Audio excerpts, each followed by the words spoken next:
Hello les gens. A bad gal bombe kick around the place. Mole ouais toutes ces femmes à wind up your waist. Y'a pas de qui a parlé mais yo ça des actrices. Donc aujourd'hui, on se retrouve dans une nouvelle vidéo spéciale cheveux. Donc aujourd'hui, on va parler des masques pour les cheveux, Garnier, Airfood, que tout le monde parle, dont tout le monde n'arrête pas de parler. Donc aujourd'hui en fait, je me baladais et tout, je faisais mes courses et j'ai vu ces masques et je me suis dit ce sera l'occasion de les tester. À la base je voulais tester celui à la banane, mais malheureusement il était en rupture de stock dans les deux magasins où j'ai été. Donc, enfin, ceux qui habitent en Belgique du moins, vous pouvez en retrouver chez Di, vous pouvez les retrouver chez Kruidvat, vous pouvez les retrouver dans tous les supermarchés, les grands carrefours, etc. Hein, pas les markets mais les grands. Vous pouvez les retrouver et alors ils coûtent 6,99 €, 7 € en magasin. Donc ce que je vais faire, c'est que je vais tester les deux. Donc j'ai pris celui au macadamia et celui à la papaye. Je vais tester celui à la papaye du côté gauche de ma tête et celui à la macadamia, je vais tester du côté droit de ma tête. Comme ça on pourra voir la différence entre les deux masques. J'aime beaucoup le packaging façon parce qu'il est quand même assez grand, il n'est pas très petit.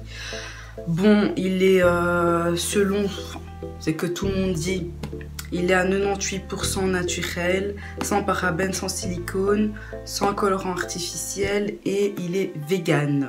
Vous avez la liste des ingrédients ici. Et alors ces masques, on peut les utiliser, il y a 3 usages, donc soit en après-shampoing démêlant, soit en masque, soit en soins sans rinçage. Pardon. Donc j'ai fait mes petites recherches et en fait il y a 4 masques. Chaque masque a une utilité et je me suis dit que c'était bien de vous donner les avantages de chaque fruit en fait. Donc il y a le premier qui est à la banane, c'est pour les boucles. Et alors l'avantage de la banane, c'est que ça permet d'adoucir le cheveu, de le faire pousser, de protéger l'élasticité du cheveu et de nourrir les cheveux, etc. De toute façon, je vous mettrai en barre d'infos les avantages de chaque fruit.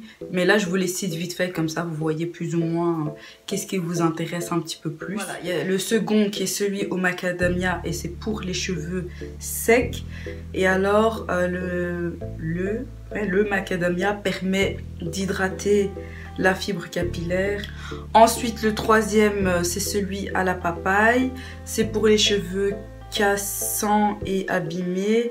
Et alors les avantages, apparemment ça crée du volume, c'est il nourrit le cheveu, c'est un fruit qui nourrit le cheveu, ça prévient contre la calvitie et c'est efficace pour la prévention des pellicules. On va voir. Et alors le dernier c'est à la bête goji, c'est pour les cheveux colorés et apparemment il rendrait le cheveu plus résistant.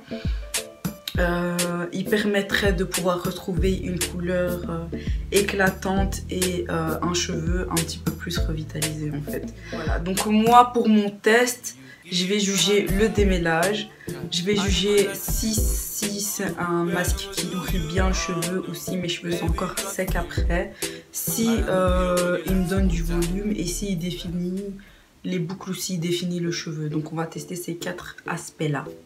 Et donc on va tester de ce côté là la papaye, vu que de ce côté là de ma tête en fait mes cheveux sont un peu plus cassés et abîmés que ce côté là.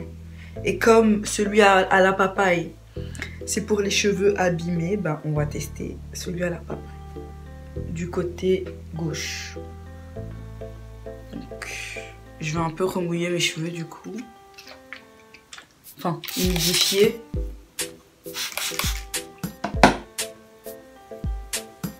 Histoire que ça passe crème. On va voir ce que ces fameux masques donnent. Et moi, je vais vous donner vraiment un avis objectif sur ces masques. Hein. s'ils sont bien ou pas, hein, parce que on voit que du bien de ces masques partout, mais il n'y a pas beaucoup de critiques en fait.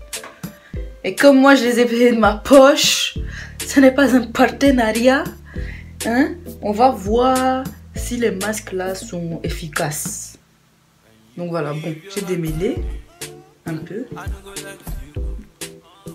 On va voir ce que la papaye donne.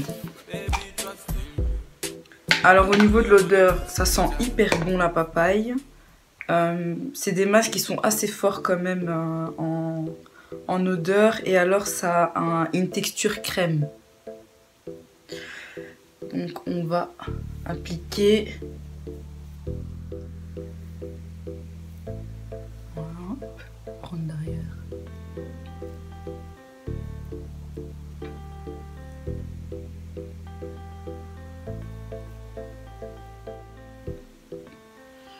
Donc là, je suis en train de mettre celui au macadamia.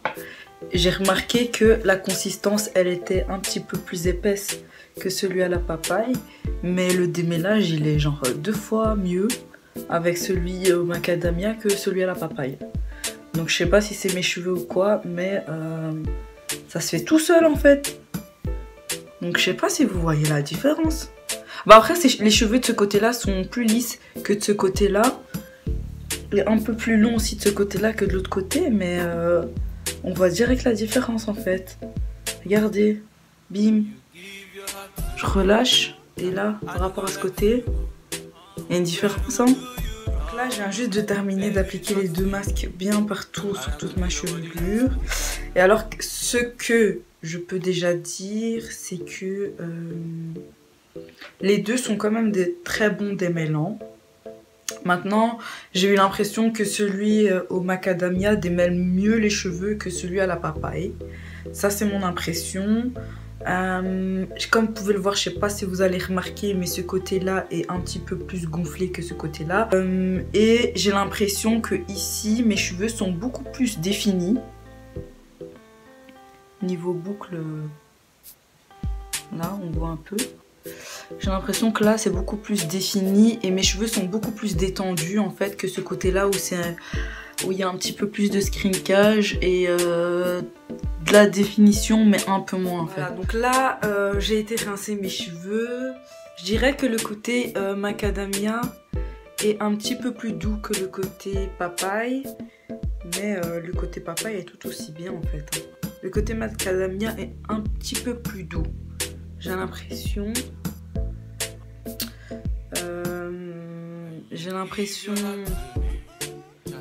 Ouais, mais en tout cas, ce que je peux dire en premier, c'est que ces masques n'ont pas laissé les cheveux secs.